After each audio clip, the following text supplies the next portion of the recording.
Bonjour à tous, je suis ravie de vous présenter ce 4e épisode quotidien sur le FIPADOC ici à Biarritz. Sans plus attendre, retour sur la grande avant-première Arte, Chabrol l'anticonformiste, un sujet réalisé par Kémis et Raphaël, étudiants de l'IUT de journalisme de Cannes. Au théâtre du Casino municipal de Biarritz, le monde afflue pour l'un des moments forts de cette semaine au FIPADOC. Chabrol l'anticonformiste, un portrait d'1 heure sur le célèbre réalisateur disparu il y a 8 ans. Visiblement, le public est conquis. Écoutez, c'est un beau film qui reflète bien l'état d'esprit de ce qu'était Chabrol et son univers, l'originalité du personnage. J'imagine que chacun a son Chabrol. Je vous livre le mien. Alors je trouve que c'était une belle réalisation, que le film était bien traité parce qu'il y avait un peu d'humour, donc on retrouve Chabrol avec ses différentes façons de voir les choses. Réalisé par sa fille, Cécile Mestre-Chabrol, l'objectif est de faire revivre l'image de son père à travers des images d'archives.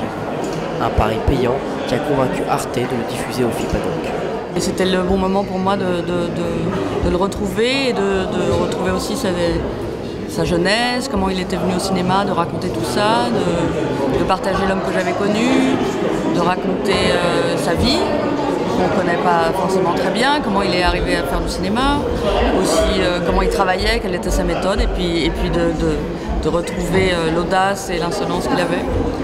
Si vous avez aimé cet émouvant hommage à Chabrol, vous pouvez toujours découvrir sa 50aine de films.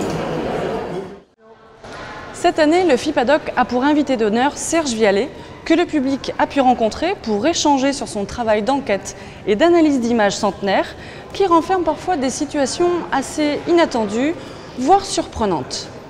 Il est l'homme mis en lumière dans cette première édition du FIPADOC. Serge Vialet, ancien caméraman devenu réalisateur, est l'invité d'honneur du festival. Ce mercredi 25 janvier, le flic de l'image, comme il aime se surnommer, a rencontré son public à la suite d'une conférence et d'une projection. Et je suis extrêmement fier d'être invité d'honneur. Allez, ça arrive une fois dans sa vie peut-être. J'ai la chance que moi ça m'arrive. Il est venu présenter au public sa collection Mystères d'archives, un programme inédit qui analyse les images d'archives des grands événements du XXe siècle. On raconte un événement, elle raconte l'événement, elles ne sont pas l'événement. Vous savez, les images ne sont jamais vraiment l'événement. L'événement, on ne peut pas le filmer parce que la caméra, elle choisit. Dans ses documentaires, Serge Vialet donne une attention toute particulière aux détails que laissent les images d'archives. Peu à peu, je me suis rendu compte à quel point, dans ces images, il y avait des informations auxquelles on ne faisait pas attention. Qu'en utilisant les images uniquement pour illustrer les événements, on ne regardait pas attentivement les images. Peu à peu, j'en suis venu à prendre conscience qu'il y avait beaucoup d'informations dans les images. Et donc, un jour, je me suis dit, et si le sujet devenait les images elles-mêmes? La 6e saison de sa collection est en préparation. Prévue pour 2019, on y retrouvera un focus sur le débarquement de Juin 44. Un reportage signé Arnaud et Bastien, étudiants de l'IUT de journalisme de Cannes. Enfin, avant de nous quitter, projetons-nous à l'international. Hier, l'agence Erasmus+ a présenté son programme emblématique de coopération et de mobilité à l'international, ouvert aux étudiants, aux professionnels, mais aussi aux acteurs de la formation. Lucas Chevalier, porte-parole de l'agence Erasmus+, nous a accordé quelques mots face caméra. Le FIPADOC, en fait, c'est une porte d'entrée qui est très intéressante pour nous, l'agence Erasmus, qui avons énormément de subventions en fait, à donner aux acteurs de la culture et de l'audiovisuel.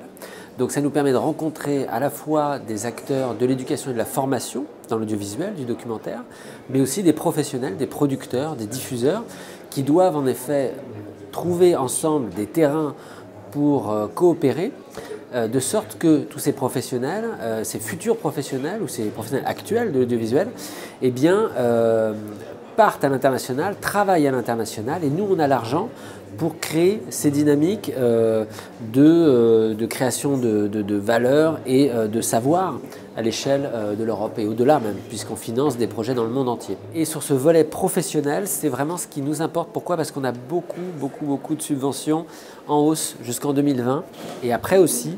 Et il faut pouvoir trouver ces acteurs de l'audiovisuel pour leur donner envie de monter des projets d'éducation et de formation à l'échelle du monde. Que sur la première partie de la journée, on a pu expliquer quelles étaient les opportunités. Donc, on a montré que, on finançait des mobilités de personnes, donc les étudiants, bien sûr, qui peuvent partir en stage dans des boîtes de prod par exemple, mais aussi les enseignants qui vont voir des bonnes pratiques, hein, chez des diffuseurs étrangers par exemple, ou dans des universités étrangères.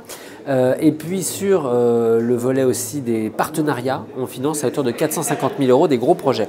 Donc là on a vu un atelier, des acteurs qui étaient tout à fait prêts à trouver des projets audiovisuels concrets et on a pu les accompagner sur ce projet Erasmus+. Alors les infos on les trouve sur le site de l'agence-erasmus.fr. Là vous avez des recueils de projets et puis eh bien, j'ai envie de vous dire il faut venir aussi au FIPADOC pour nous rencontrer cette année et puis nous contacter à l'agence ainsi que les développeurs de la mobilité qui sont partout en France. Donc on peut les trouver sur notre site aussi, agence-erasmus.fr. Le FIPADOC ne se termine jamais vraiment grâce à la magie des réseaux sociaux. N'oubliez pas de partager, de commenter, d'interagir sur le hashtag FIPADOC 2019. Retrouvez-nous sur Facebook, Twitter, Instagram, YouTube ou encore fipadoc.com. Ne partez pas tout de suite et découvrez le programme qui vous attend demain, ici à Biarritz, au FIPADOC. À très vite.